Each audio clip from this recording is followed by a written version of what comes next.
Hey everyone, welcome to another episode of The Great Reset. My name is Robert Brill. I'm the Chief Executive Officer of BrillMedia.co.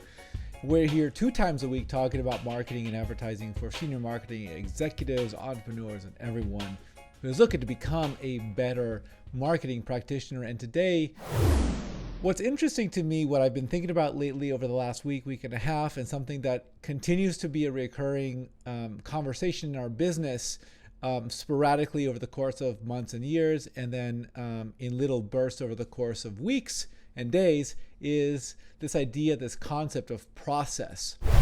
And I find process to be fascinating because one of the biggest challenges we've ever faced within our organization is writing down all the information that exists in my head so that the team can operate effectively. And I've become so passionate about understanding, studying, and enforcing process. And as we're building a new company, or the same company but a new offering, the Spot On Marketing service, it's another opportunity to revisit the opportunities that process brings to an organization. And when we talk about process, I think there's a couple key points that process brings to an organization. Number one, it creates swim lanes, and process is really the opportunity for everyone within the organization to understand what it is they should be doing at any given moment, at any given step of a campaign or a management cycle or a sales cycle.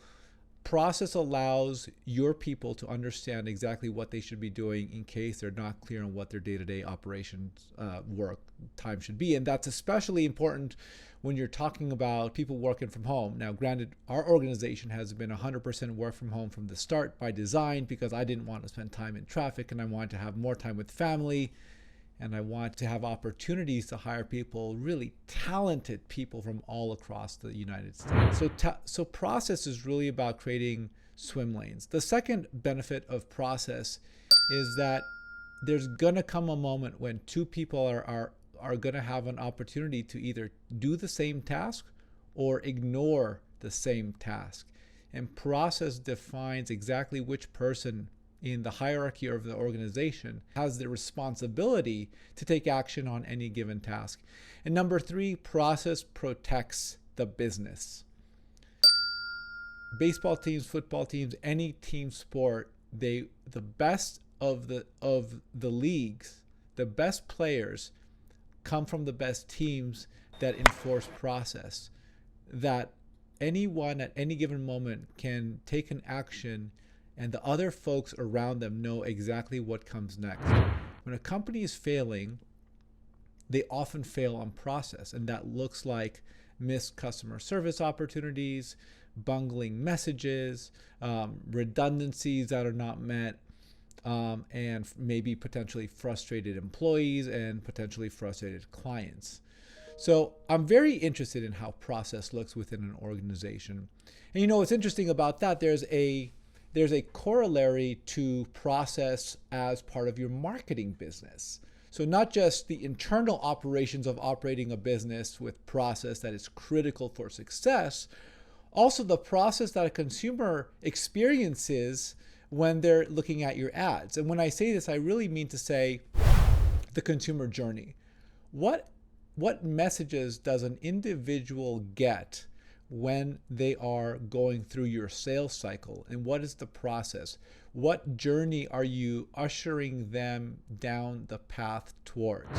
Just got off a conversation with an entrepreneur who has a symptom checker that is especially relevant. It's an app. It's a symptom checker app that is especially relevant for the global pandemic we're currently in.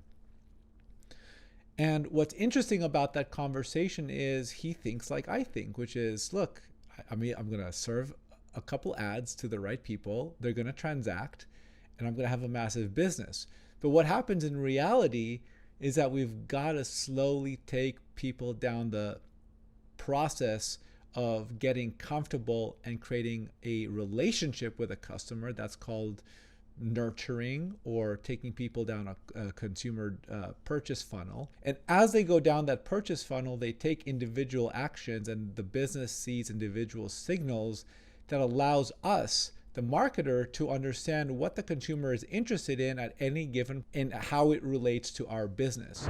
So process is a combination. It serves a lot of different purposes. It's your internal workings, how well you operate. If people within your organization know exactly what to do, or you find them scrambling all the time. If they don't know what to do, that means there's not good process, because all the knowledge might live in one or a few individuals within the organization, but then you go back to the rest of the team, and the rest of the team has no idea what needs to happen on any given journey or any given client. That's a problem with process. And process also helps drive consumers down the purchase funnel, so that there's no other action the consumer can take other than to share their information with a lead or generate a sale, because you have clearly given them information that makes it easy for them to say yes to the product or service that you are offering. So process, to me, is incredibly important. If you think about process, we have two things for you to look at. Number one is your lead generation guide, which is everything you need to know in order to create a lead magnet to attract the right customer to you. That lead magnet is called your lead generation guide. Secondly, we have Spot On Marketing, which is $1,500 a month done for your marketing to generate new leads and sales for your business. If you like this video or this channel, please subscribe, ring the notification button, and we'll see you again on another episode of The Great Reset.